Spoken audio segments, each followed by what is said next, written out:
Presidential Communications Secretary Cesar Chavez nagbitiw na sa pwesto. Dating reporter na si Jay Ruiz itatalagang bagong kalihim ng PCO. Pagdulog ni Vice President Sara Duterte sa Korte Suprema kaugnay ng impeachment, ipinagtataka ng isang mambabatas.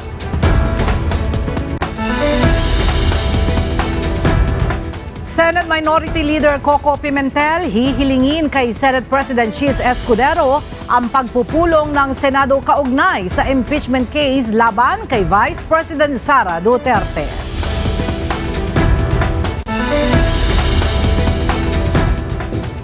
Commission on Elections magsasagawa ng full-blown hearing kaugnay sa disqualification case na inihain laban sa pamilya Tulfo.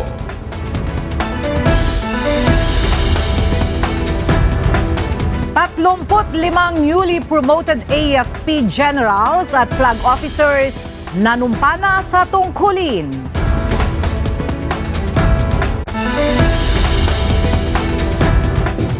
At ilang mga timbangan sa palengke ng Malolos, Bulacan na hindi dumaan sa nakatakdang calibration kinumpiska ng mga otoridad. Magandang tanghali mga kasangbahay. Ngayon po ay araw ng Huwebes, February 20, 2025. Tayo po ay sa bayang napapakinggan sa Radyo La Verdad 1350, ang UNTV Radio. At una sa mga balita ngayong tanghali. Nakatakdang manumpa bilang susunod na Secretary ng Presidential Communications Office ang dating reporter na si Jay Ruiz. Kasunod ito ng pagre-resign sa pwesto ni dating PCO Secretary Cesar Chavez. Sa isang pahayag, sinabi ni Chavez na nagpapasalamat siya sa Pangulo sa pagbibigay sa kanya ng pagkakataon na magsilbi bilang PCO Secretary. Kung mayroon man anya siyang pinagsisisihan sa kanyang pag-alis sa pwesto, ito ay dahil hindi niya nagampanan ng lubos ang inaasahan sa kanya. Sa Lunes ay sisimula na ang transition sa bagong liderato sa PCO habang formal na manunungkulan bilang bagong kalihim si Jay Ruiz simula sa March 1.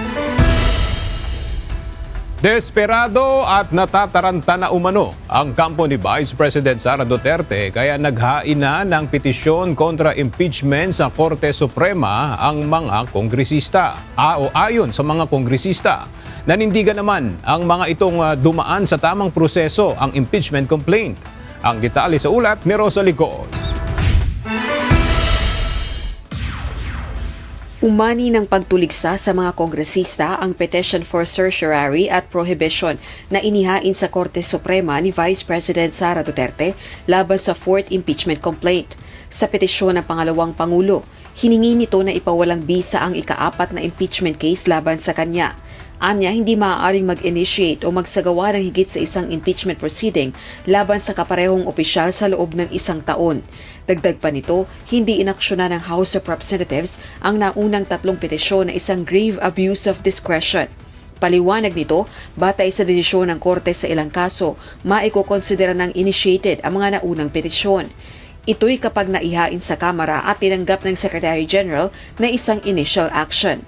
Kaugnay nito, nais din ng Vice Presidente na obligahin ng Korte ang Senado na huwag umakto sa ika-4 na impeachment complaint dahil anya sa paglabag sa 1-year ban na nakasaad sa saligang batas ng pagsampa ng nasabing kaso. Kumpiyansa naman si One Rider Party List Representative Rods Gutierrez, isa sa House Impeachment Prosecutors, na nasunod ang procedural requirements sa ika-4 na impeachment complaint. Ganito rin ang panindigan ng iba pang kongresistang sumuporta dito, kaya na-transmit sa Senado ang Articles of Impeachment.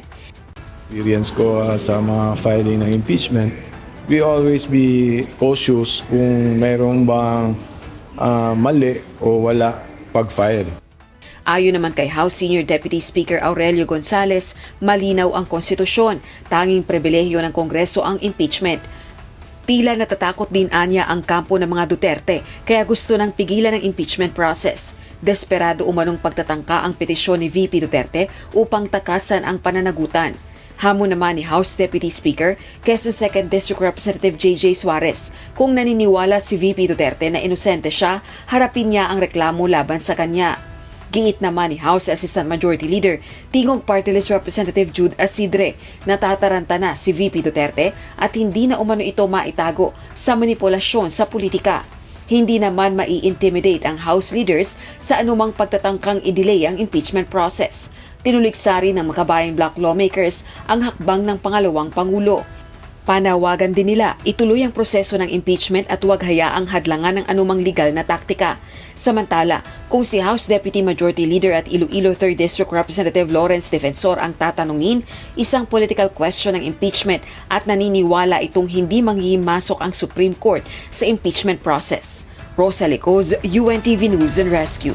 Diyos ang aming sandigan, serbisyo publiko ang aming pinahahalagahan. Inihayag ni Senador Francis Escudero na posibleng hindi na amyandahan ng Senado ang rules of impeachment sa kaso ni Vice President Sara Duterte. Sinabi rin ng Senate President na walang pressure sa kanya sa gitna ng mga panawagan kaugnay ng impeachment. Narito ang ulat ni Asher Cadapan Jr. May katiyakan na magsasagawa ng impeachment trial laban kay Vice President Sara Duterte. Ito ang inihayag ni Senate President Francis Escudero matapos magsimula ng ihanda ng Senado ang plenary hall at iba pang gagamitin sa paglilitis. Bukod dito, pinag-aaralan na rin anya ang rules of impeachment bagaman hindi pa ito na isa sa pinal. Paliwanag ng mambabatas, kailangan pang pagkasunduan kung aamyendahan ito ng impeachment court na mangyayari lang kapag nagbalik sesyon na ang Senado.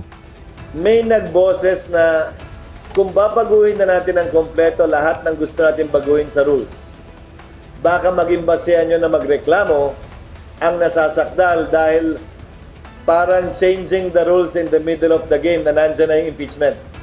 So baka ang baguhin lang namin yung mag-a-apply sa future impeachments at hindi pa sa kanya. Bagaman yung rules of court ay suppletorily applicable naman na, so yung mga bagong provision ng rules of court, baka hindi na specifically kailangan ilagay pa ron. Muli namang iginiit Escudero na formal na tatalakayin lang ito kapag nag-resume na ang mga sesyon ng Kongreso sa June 2. Ito ay sa kabila ng mga panawagan para sa agarang pagsasagawa ng impeachment trial kung saan ilang petisyon pa ang inihain sa Korte Suprema para rito. May pressure ba sa akin? Wala. Dahil tulad ng sinabi ko sa inyo, unang araw pala ng pagkakasampa ng impeachment. Sino mang pabor sa impeachment o tutol sa impeachment, hindi matimbang ang opinyon para sa akin. Dahil patas, parehas at pantay namin tatratuhin itong impeachment at kasong ito nang walang pinapaboran, walang tinititigan, walang tinitingnan lamang. Kaugnay ng mga petisyon sa Supreme Court, sinabi naman ni Escudero ng Office of the Solicitor General ang sasagot, haharap at hahawak ng kaso para sa Senado.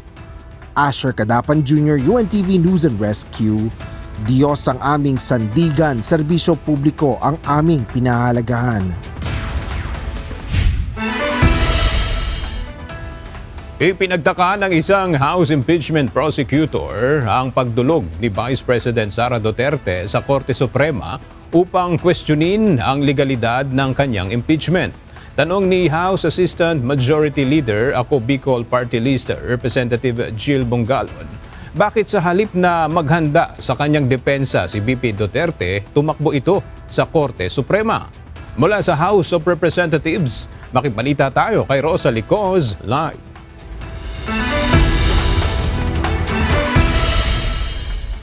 Rosalie, ayon kay Congressman Bongalon, wala pa bang impeached official na dumulog sa Supreme Court upang ipahinto ang impeachment proceedings?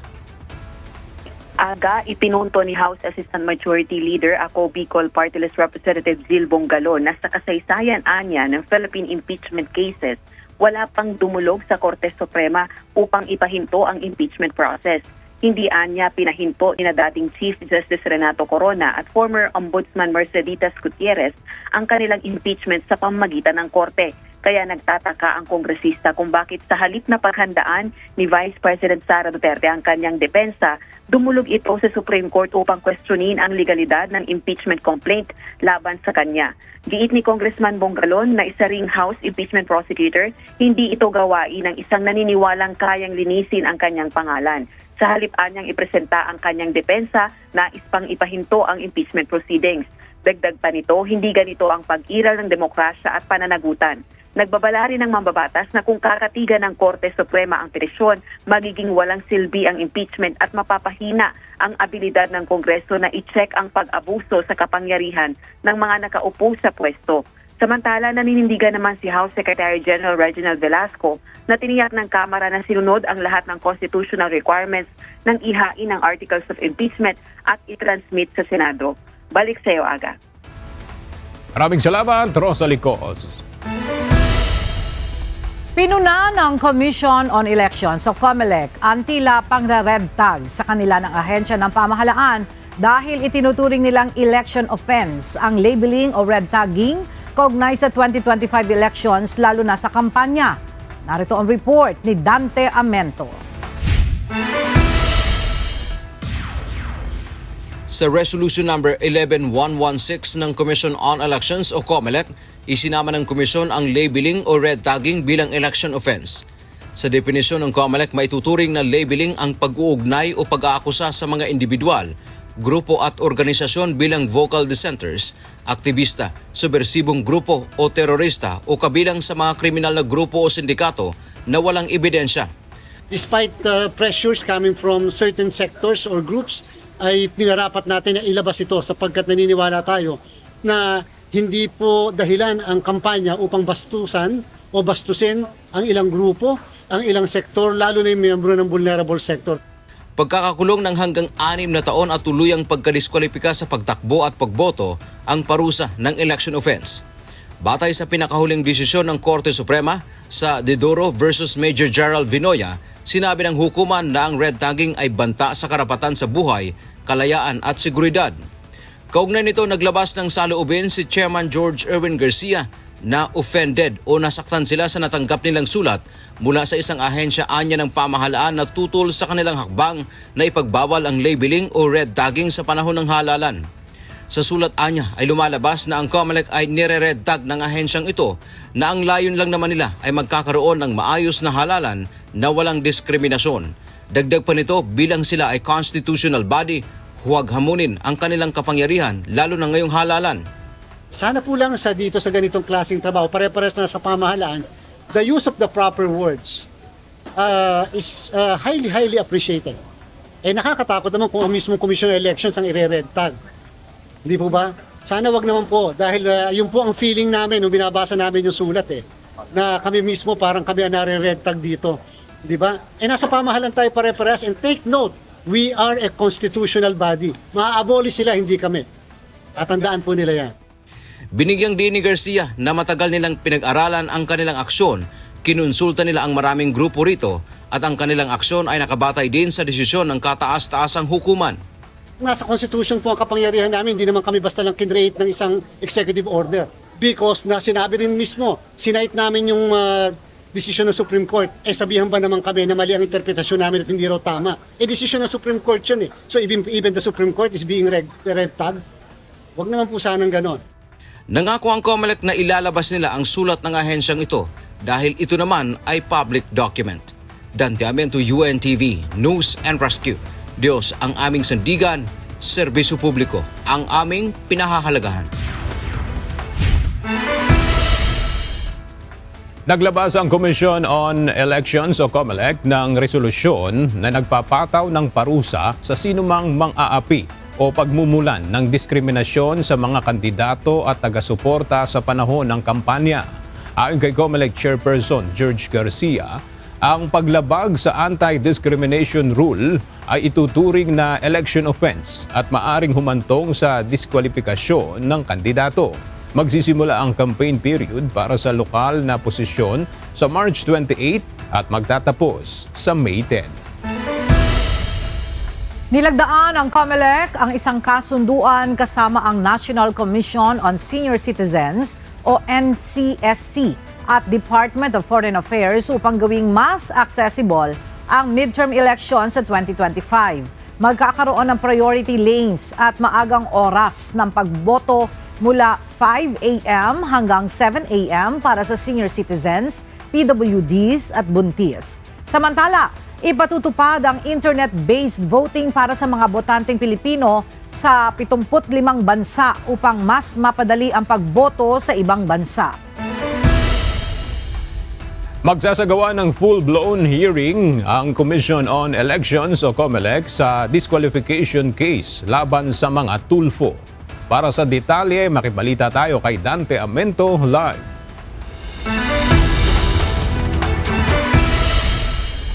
Dante, kailan inaasahang mareresolba yung disqualification cases at posible ba na bago mag-eleksyon sa Mayo ay may desisyon na dyan? Tama aga, sabi ng COMELEC, bago ang eleksyon sa May 12, 2025 ay target nilang magkaroon na ng desisyon o marisolba itong kaso na isinampang laban sa mga tulfo. At sa katunayan aga, ayon sa COMELEC na i-raffle na yung petisyon laban sa ilang miyembro ng pamilya tulfo dahil sa issue ng political dynasty at gayon din ng citizenship. Kabilang na sa sinampahan ng reklamo aga si ACT-CIS Representative Erwin Tulfo at broadcaster na si Ben Tulfo na kapwa tumatakbong senador. Kasama rin sa kinasuhan ang kapatid nitong si dating Tourism Secretary Wanda Tulfo Teo na nominee naman ng Turismo Party List. Ayon kay Commission on Elections Chief George Erwin Garcia, napunta sa First Division ng komisyon ang kaso. Ang presiding commissioner dito ay si Commissioner Amy Ferolino. Dagdag pa ni Garcia, maglalabas na ng summon sa mga respondent o sa mga tulfo. Magsasagawa rin anya ng full-blown hearing hinggil sa petisyon. They will now be issuing, I think today or the latest by tomorrow, the necessary summons. And they likewise expressed the opinion that they will be calling for a full-blown hearing on this matter. Una nang sinabi ni Garcia, kapag mayroon ng summon at nakasagot na ang mga respondent, sa loob ng kalahating buwan hanggang 20 araw ay maglalabas sila ng desisyon sa kaso. Target ng komisyon bago ang halalan sa Mayo ay matapos na nilang resolbahin ang petisyon hanggang sa level ng Commission and Bank. Aga, una na rin nung sinagot ng veteranong broadcaster na si Ben Tulfo itong petisyon laban sa kanila. Ang sinasabi niya rito ay wala pa naman talagang enabling law o wala naman talagang batas na nagpapatupad o laban sa sinasabing ang political dynasty na nakasaad dito sa petisyon. Yan muna ang ating update mula dito sa Maynila. Balik sa iyo, Aga. Maraming salamat, Dante Amento. Pinangunahan ngayong araw ni Pangulong Ferdinand Marcos Jr. ang panunumpa ng 35 bagong promote na general at flag officers ng Armed Forces of the Philippines. Hudyat naman ito ng kahandaan ng mga bagong opisyal sa kanilang magiging tungkulin sa AFP. Mula sa Malacanang, makibalita tayo kay Nel Maribuhok live.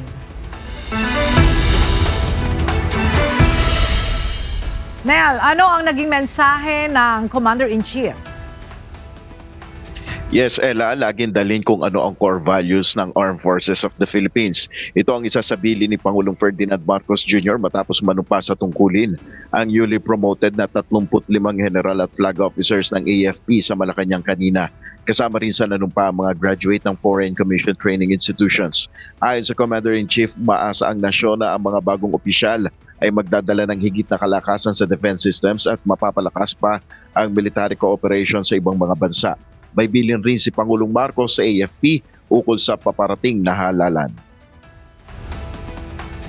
As a nation that deeply values and honors our right to vote, we are counting on the armed forces to ensure a peaceful, credible, and orderly conduct of the electoral process that Filipinos expect from us. We cannot fail them. Tiniyak naman ng Pangulo na mananatili ang kanyang administrasyon na tumatayo sa pagsusulong ng kapayapaan, demokrasya at rule of law. Yan muna ang ating update. Balik sa iyo, Ella. Maraming salamat, Nel Maribuhok. Panahon na para mapag-usap-usap ang iba pang claimants ng mga teritoryo sa South China Sea. Kasama na ang Pilipinas ayon sa isang eksperto. Kinundi na naman ng Philippine Coast Guard ang ginawang paglapit ng chopper ng China sa eroplano ng Bureau of Fisheries and Aquatic Resources sa pinakabagong agresyon nito sa Pilipinas. Narito ang report ni Ryan Lacanlale. Napapanahon na para makipag-usap ang Pilipinas sa ibang mga bansang claimants sa South China Sea na nakakaranas din ng pambubuli ng China. Ito ay ayon kay Professor Renato De Castro, isang political analyst at international studies professor sa De La Salle University. So ang point dito, this is psychological, this is not only directed against us, and we should not be intimidated. This is a time that we really have to talk with countries that are also victims of Chinese gray zone operation. Kasunod ito ng pinakabagong agresyon ng China sa West Philippine Sea nitong Martes, kung saan dinikita ng PLA Navy helicopter ang eroplano ng BFAR na nagsasagawa ng MDA flight sa Bajo de Masinloc. Aniya maaari kasing matuto mula sa karanasan ng isa't isa at magtulungan ang mga bansa gaya ng Taiwan na matagal nang nasa ilalim ng gray operation ng China. Sabi ni De Castro, may mensaheng ibig iparating ang China sa paggamit nila ng militar, imbis na civilian asset gaya ng Chinese Coast Guard. This is a very strong message. They're already using the Navy, the helicopter of the People's Liberation Army's Navy. Hindi na daw tayo dapat masorpresa dito dahil ginagamit na din nila ito sa ibang mga bansa gaya ng Taiwan. Kung nagawa ng China na iharas ang dalawang Australian Royal Air Force P-8 Poseidon kamakailan sa airspace ng bansa, kayang-kaya din nila itong gawin mismo sa Pilipinas. Pero hindi dapat magpasindak ang Pilipinas sa ganitong intimidasyon ng China, ayon kay De Castro. We have to be consistent. We should not be intimidated. China is basically applying what you call gray zone operation, which is primarily a form of psychological warfare to intimidate us, to harass us, to coerce us. And of course, gray zone operations are, operations that are done with really clear-cut hostile intent. Ayon naman sa PCG, maaaring mauwi sa matinding trahedya ang ganitong dangerous maneuver ng helicopter ng China. The helicopter should have observed the proper and safe distance.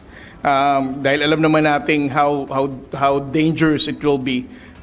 Konting banggaan lang, no? With that close proximity can lead to disaster. Ito na ang pinakamapanganib na ginawa ng Chinese PLA Navy sa lahat ng panghaharas nito sa PCG at BFAR gamit ang chopper. Matatandaan ngayong taon din, gumamit ng helicopter ang PLA Navy nang magsagawa ng marine science research ang BFAR kasama ang PCG sa mga sandy cay sa Pag-asa Island kung saan lumipad ito ng mababa habang nasa rubber boat ang mga researcher. I think this is the most dangerous, no? Dahil ginawa nila ito while our personnel together with some of our media friends were actually on board the BFAR aircraft. And in terms of the level of dangerous act na ginawa nila, para sa akin, ito ang pinaka-delikado sa lahat.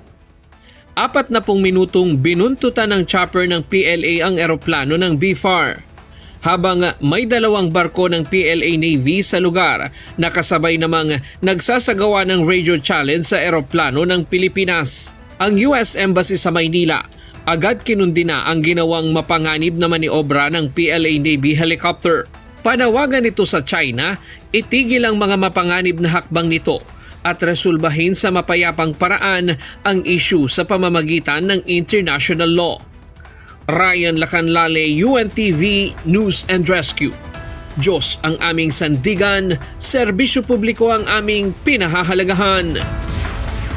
Hihilingin ni Senate Minority Leader Aquilino Coco Pimentel kay Senate President Francis Escudero na magpulong ang mga miyembro ng Senado. Ito ay upang pag-usapan ang agarang pagsasagawa ng impeachment trial kay Vice President Sara Duterte. Mula sa Senado, may report si Asher Kadapan Jr. live.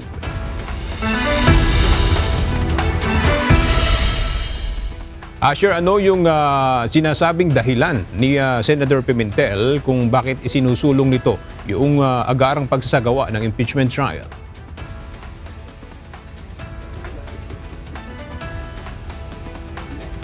Agad dapat maramdaman ng Senado ang pressure mula sa taong bayan. Ito ang binigyang diin ni Senate Minority Leader Aquilino Coco Pimentel III sa pagsusulong nito ng agarang pagsasagawa ng Senado ng impeachment trial laban kay Vice President Sara Duterte.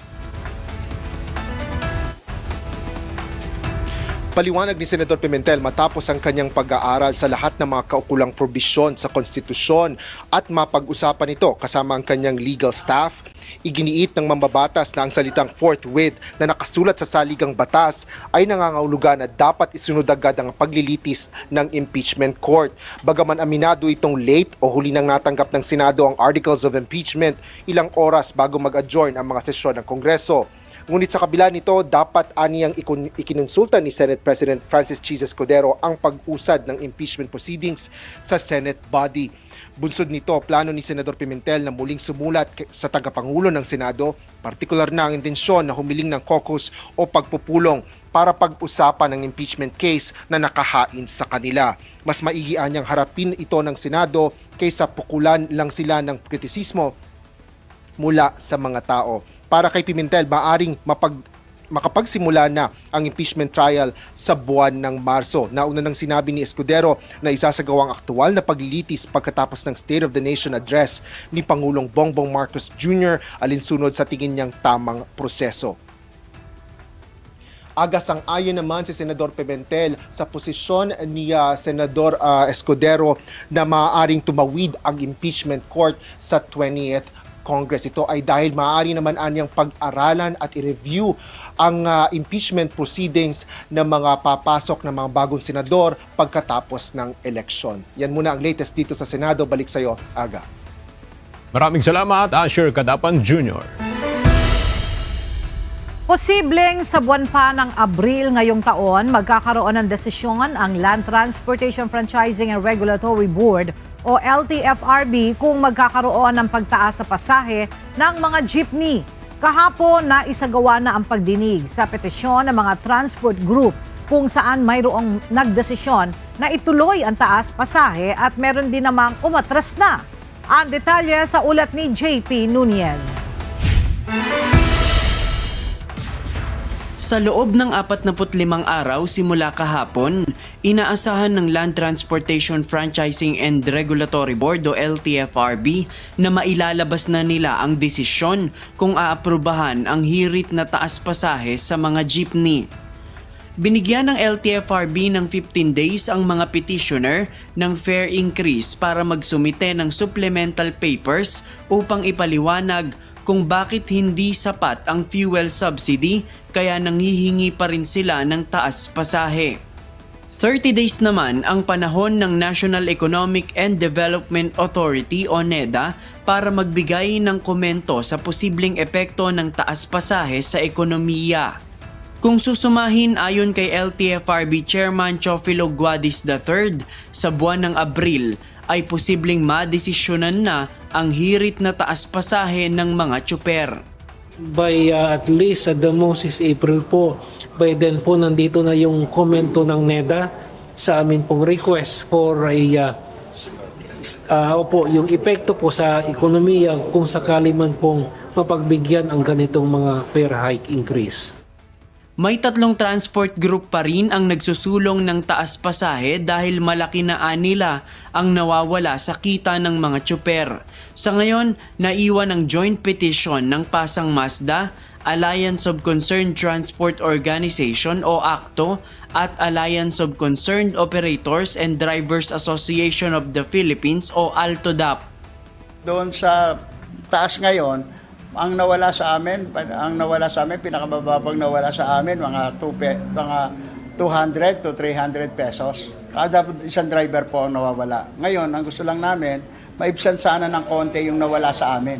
Kahit konting-konti lang pong maibigay sa amin para kahit papaano, may panapat kami doon sa nawala sa amin. Pero sa pagdinig kahapon, hiniling rin nila na kahit 2 pisong provisional increase na lang ang aprubahan ng LTFRB. Ibig sabihin ng provisional increase ay pansamantala lamang, magtataas lang ng pasahe ang mga jeep habang mataas pa ang presyo ng diesel. Pero oras na bumaba ito, aalisin na rin ang ipinatong na taas pasahe. Bakit namin ganun ang ginawa? Kasi baka mamaya bumaba yung diesel, madali naming ibaba rin. Okay na rin sa amin yon dahil para kahit papano madagdagan ng konti na wala sa driver ay mapunan. Pero ang mga transport group na PEJODAP at Liga ng mga Transportasyon at Operators sa Pilipinas o LTAP ayaw nang isulong ang taas pasahe upang makabawas sa pasanin ng mga commuter. Bilang mamamayan, bilang isang leader ng isang transport group, naintindihan natin ngayon yung hirap na dinadanas ng ating mamamayan. Meron tayong food crisis, may political crisis tayo. So bilang mamamayan, kailangan na humanap tayo kung ano yung may ibibigay nating tulong sa gobyerno at sa ating mamamayan. Ito po yung naisip namin na i-atras yung hiling namin ng dagdag pamasahe. Hold muna kami dyan dahil unang-una, yung inflation natin, talagang hirap na hirap din kami. Kamag-anak din namin ang maepektuhan, kapitbahay namin. So ito po yung stand ng LTAP. Noong October 2023, huling nagkaroon ng pagtaas sa pasahe ng jeep. Mula sa 12 pesos na minimum, ginawa itong 13 pesos. JP Nunez, UNTV, News and Rescue. Diyos ang aming sandigan, serbisyo publiko ang aming pinahahalagahan.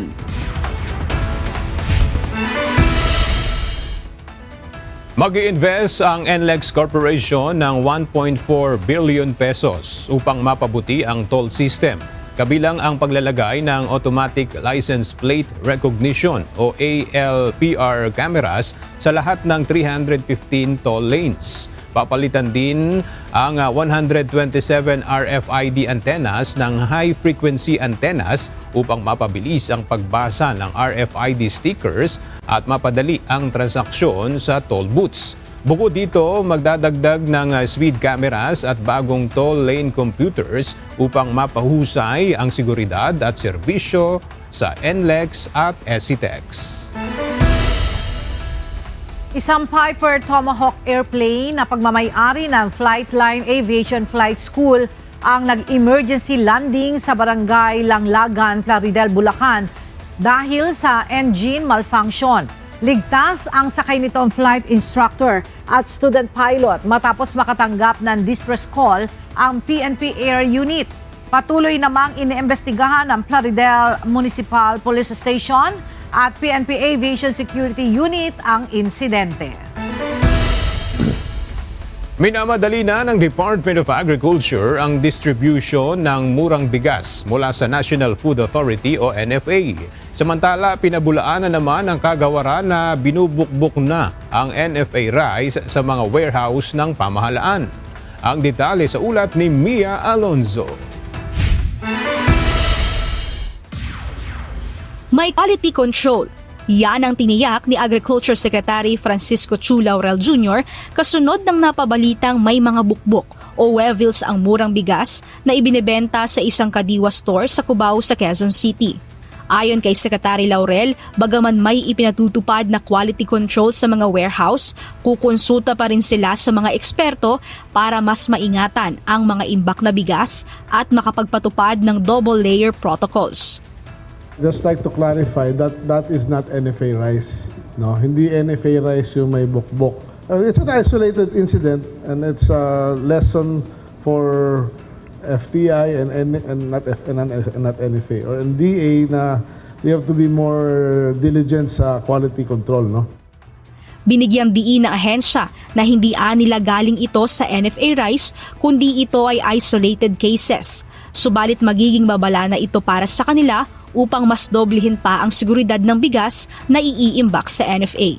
Kahapon sinimula ng DA ang distribution ng rice buffer stock ng National Food Authority sa mga lokal na pamahalaan bilang tugon sa food security emergency sa bansa at mapanatiling may abot kayang bigas na mabibili ang publiko.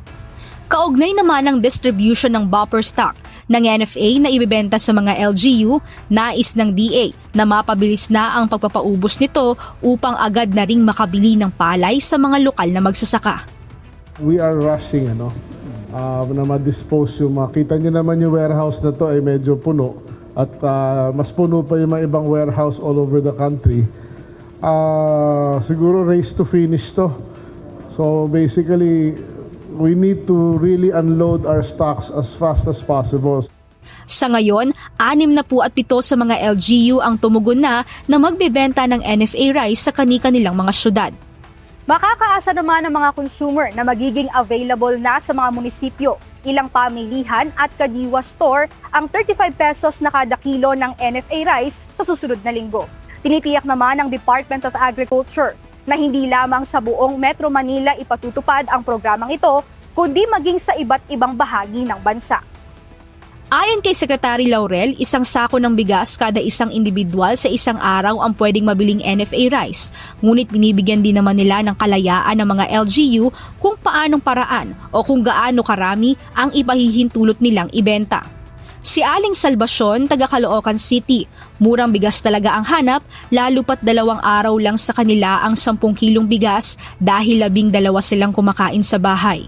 Gusto aniya niyang subukan ang NFA rice. Oo, winning naman ako kasi importante doon, may makakain. Bibili ka ng mal, hindi mo naman kaya, doon ka na sa bababa.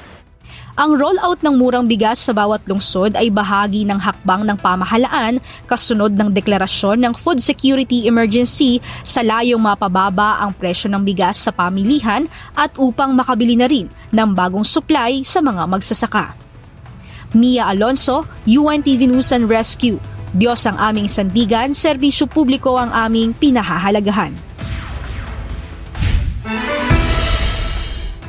Nakatakdang ilunsad ngayong araw ng Department of Education ang Education Center for AI Research. Inaasahan dadaluhan ito ng ilang leader ng ibang bansa, AR practitioners, educators, policymakers at stakeholders at iba pa. Mula sa Pasig City, may report si Jed Neresina live.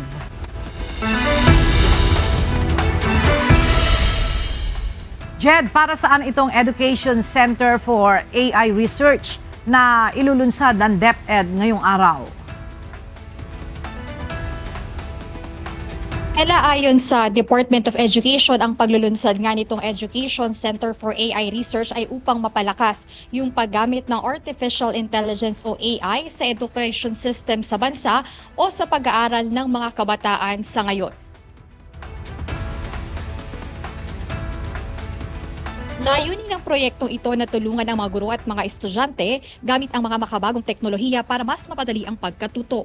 Sa panguna ng DepEd, ipagpapatuloy at palalawakin ng Center for AI Research ang layunin nitong paunlarin ang paggamit ng AI sa Pilipinas, lalo na sa mga larangan na may pinakamalaking impact ito, partikular sa edukasyon.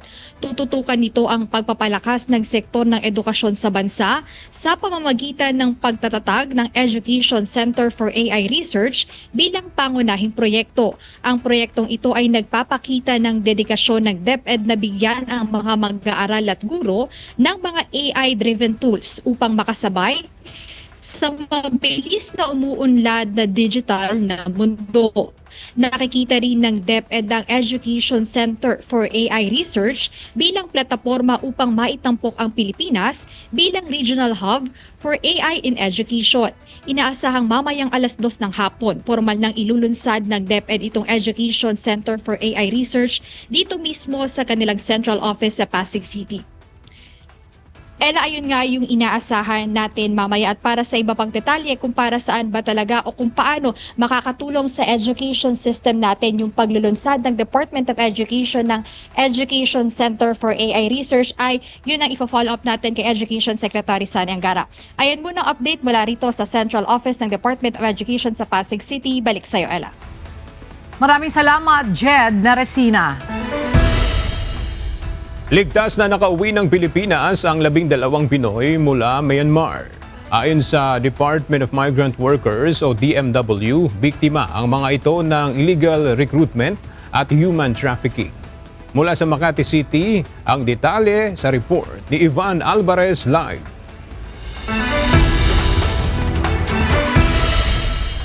Evan, ano yung detalye nitong 12 Pilipino na biktima ng pananamantala sa ibang bansa? Magandang tanghali sa iyo, Aga. Ayon sa Department of Migrant Workers, sa pakikipagtulungan nila sa Philippine Embassy, ay ligtas na nga nakauwi kahapon ang 12 Pilipino na biktima ng illegal job recruitment at human trafficking sa bansang Myanmar.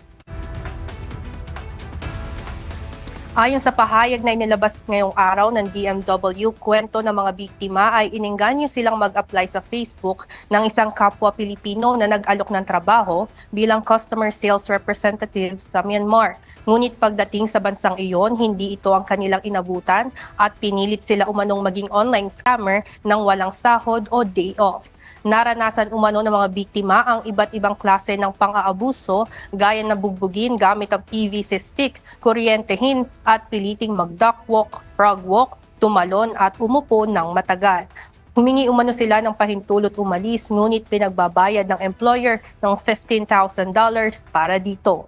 Dahil walang pambayad, tumakas ang 12 Pinoy at natulungan ng Myanmar military. Ayon sa mga biktima, kasama sila sa 250 katao na hawak ng isang scam center sa Myanmar na napalaya at nakatawid sa border ng Thailand sa Popras noong nakaraang linggo. Samantala, nabigyan naman agad ang mga biktima ng mga tulong tulad ng psychosocial services, financial at legal support mula sa iba't ibang ahensya ng gobyerno.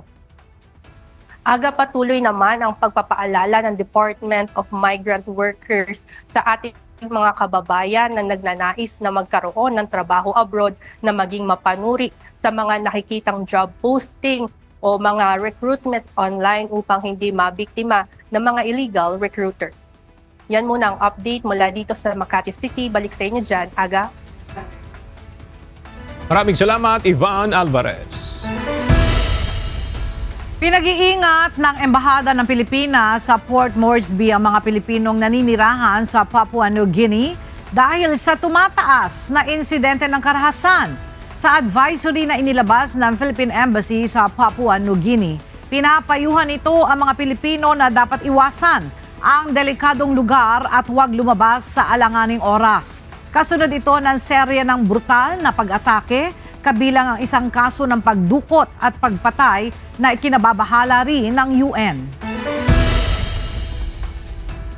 Naaresto ng mga tauhan ng PNP Criminal Investigation and Detection Group ang leader ng Federal Tribal Group of the Philippines na si Georgetto Corpus San Tisas alias Datu Adlaw at iba pa.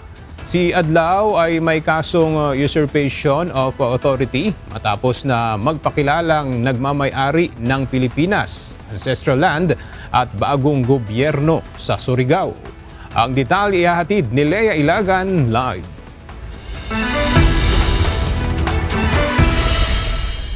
Lea, papaano nahuli ng mga otoridad itong suspect? Magandang tanghali sa iyo, Aga. Sa bisa nga ng warrant of arrest, inaresto ng mga tauhan ng PNP CIDG ang leader ng Federal Tribal Group of the Philippines na si Datu Adlaw. Si Adlaw ay naaresto sa Purok 5, Barangay Sabang, Surigao City, Surigao del Norte kaninang alas 6 ng umaga. Siya ay naharap sa kasong usurpation of authority dahil sa pagpapadlak ng mga establishmento sa Surigao na bigo makapagbayad sa kanilang tribo. Iginigiit kasi nila na ang kanilang karapatan sa ancestral land sa lugar. Sinabi pa nito na sila ang may-ari ng Pilipinas. Samantala, Aga, kasamang naabutan ng CIDG sa lokasyon ang 9 na bata at 23 iba pa.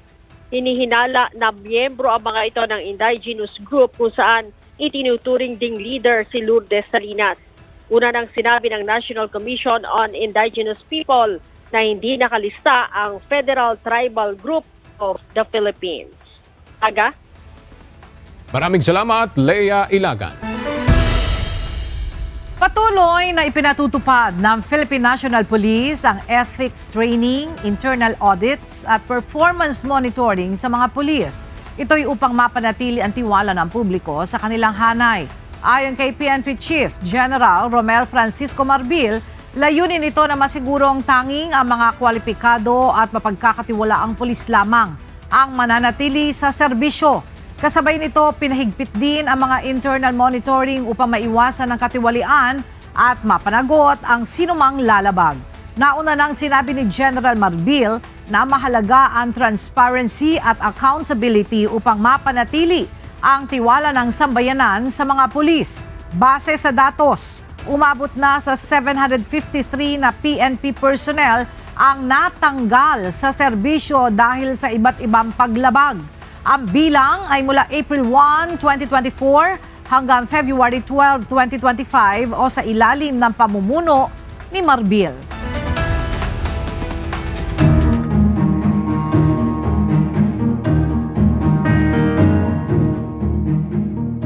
Sorpresang nag-inspeksyon ngayong araw ang kinatawan ng Malolos Public Market sa naturang palengke kung saan nakumpiska ang 34 na mga timbangan na hindi umano sumailalim sa regular schedule ng calibration. Mula sa Malolos, Bulacan, makibalita tayo kay Nestor Torres live.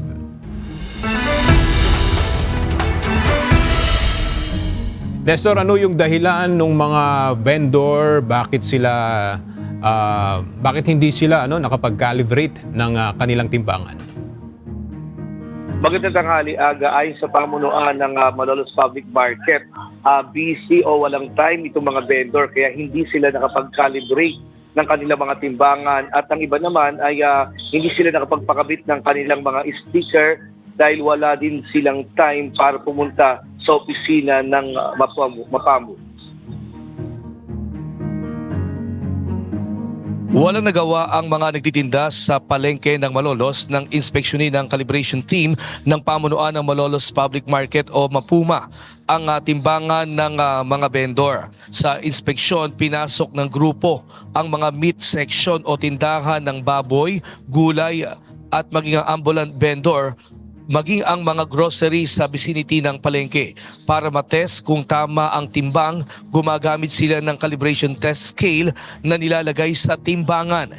Isa pa sa kanilang tinitignan, kinakailangang may tatak na sticker na MAPUMA Calibrated 2025 na katibayang na-check ang timbangan bago nila ito gamitin. Sa resulta ng inspeksyon, 34 na timbangan o weighing scale ang nakumpiska nila. Ayon kay Florante Bautista, Market Supervisor ng Malolos Public Market, nagbigay sila ng isang buwang palugit sa lahat ng mga vendor sa Malolos para magpakabit ng sticker at magpakalibrate.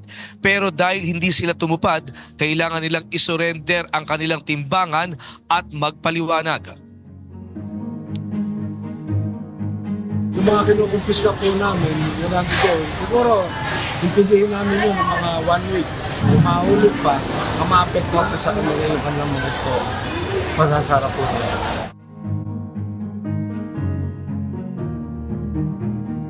Samantala, lahat naman ng mga nakumpiskang mga timbangan ay nasa pangangalaga ngayon ng pamunuan ng Malolos Public Market.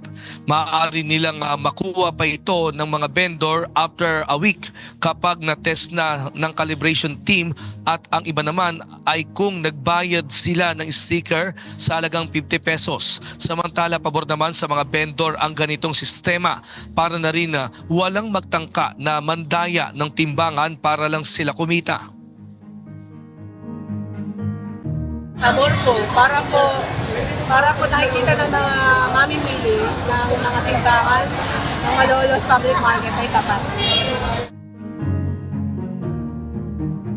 Aga, kung mapapansin mo sa aking likuran, ito yung mga nakumpiska na mga timbangan o weighing scale dito sa palengke ng Malolos. At dito mismo sa second floor, sa opisina nakalagay itong mga nakumpiska nila. At nagtutungo ngayon dito yung iba pang mga vendor na dala nila yung kanilang timbangan dito mismo sa opisina para magpa-check sila at magpa-calibrate nga doon sa mga hindi pa nagpapa-calibrate hanggang ngayon dito sa Malolos Public Market. At yan muna ang ating latest live mula dito sa Bulacan. Balik sa iyo, Aga. Maraming salamat, Nestor Torres.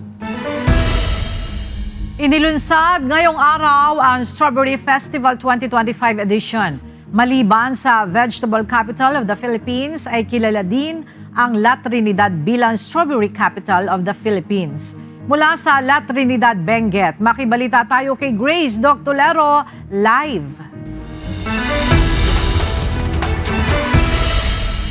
Grace, kumusta ang paghahanda ng lokal na pamahalaan ng La Trinidad sa festival? Yes, Ella, planchado na nga ang isasagawang mga programa o activities ng lokal na pamahalaan ng La Trinidad para sa pagdiriwang ng Strawberry Festival 2025 edition. Kanina ay inilabas na ang official calendar of activities para sa isang buwang aktibidad sa naturang festival.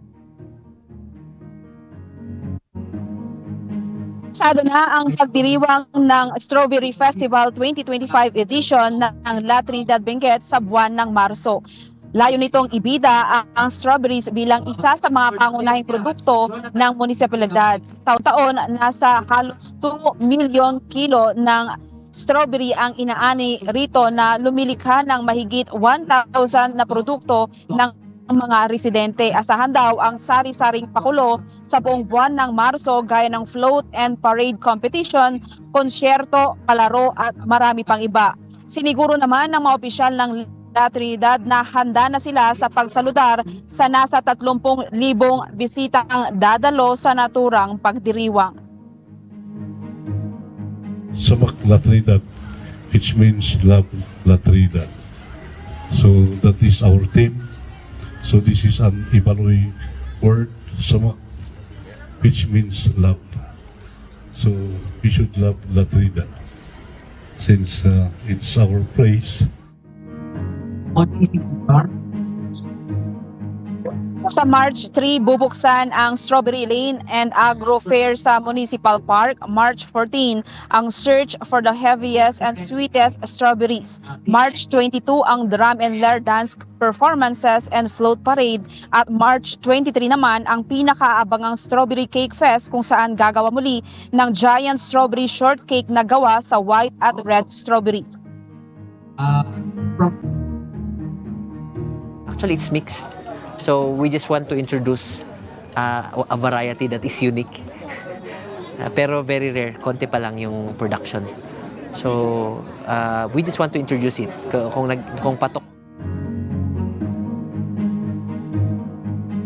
Ella, maliban nga sa strawberries, layunin din ng selebrasyon na ipromote ang iba pang produkto ng La Trinidad tulad ng kape at gulay. Yan po ng ating balita mula dito sa La Trinidad Benguet. Balik sa'yo, Ella. Maraming salamat, Grace Doctolero.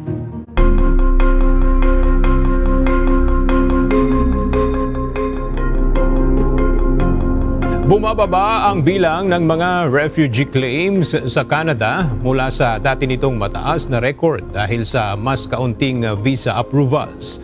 Noong January 11, nasa 840 katao ang nagsumite ng refugee claims, mas mababa kumpara sa 19,821 noong Hulyo, habang patuloy na pinapababa ng gobyerno ang bilang ng mga migrante upang bawasan ang strain sa serbisyo sa gitna ng malawakang pagtutol laban sa migrante. Bumagsak ang bilang ng visitor visas na ibinigay sa mga bansang may mataas na refugee acceptance rate, kabilang ang Afghanistan, Iran, Uganda, Syria at Kenya. Ayon sa advocates, nagiging mas mahirap para sa mga tumatakas sa persecution ang makahanap ng ligtas na kanlungan dahil sa mga bagong patakaran ng Canada sa pag-i-issue ng visa. Dahil dito, marami ang nangangamba na ang mga mahihirap at desperadong asylum seekers ay mapipilitang dumaan sa mas mapanganib na paraan upang makahanap ng proteksyon. Binatikos ni United States President Donald Trump si Ukrainian President Volodymyr Zelensky na tinawag niyang isang diktador dahil sa pagtanggi nitong magkaroon ng eleksyon sa Ukraine. Isinisisi rin ni Trump kay Zelensky ang nangyayaring gyera sa Russia kung saan milyon-milyong mga buhay ang nasawi. Itinanggi ni Zelensky ang mga pahayag ni Trump at sinabing nabubuhay si Trump sa isang disinformation space na pinamumunuan ng Russia. Ipinagtanggol din ng ilang leader ng Europa si Zelensky.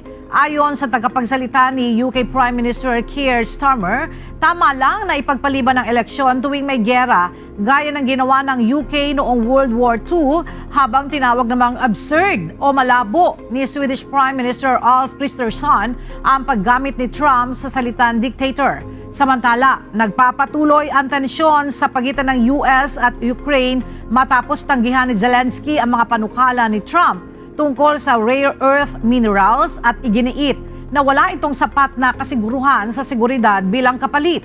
Kasabay nito, inahayag ng European Union ang panibagong mga parusa laban sa Russia, kabilang ang pagbabawal sa ilang bangko at media outlet, pati na rin ang paghihigpit sa kalakalan ng langis at aluminyo. At sa ating pong iiwang mga salita ng Diyos na ating sandigan mula sa Aklat ng Santiago, Kapitulo 1, versikulo 23 hanggang 24 na nagsasabi, sapagkat kung ang sino man ay tagapakinig ng salita at hindi tagatupad, ay katulad siya ng isang tao na tinitingnan ang kanyang talagang mukha sa salamin, sapagkat minamasdan niya ang kanyang sarili at siya'y umaalis at pagdakay kanyang nalilimutan kung ano siya.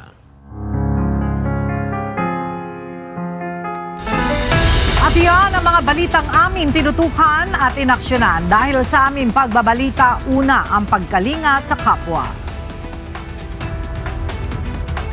UNTV C News, may balita saan mang panig ng daigdig. At dito sa UNTV, Diyos ang aming sandigan, serbisyo publiko ang aming pinahahalagahan. Magandang tanghali.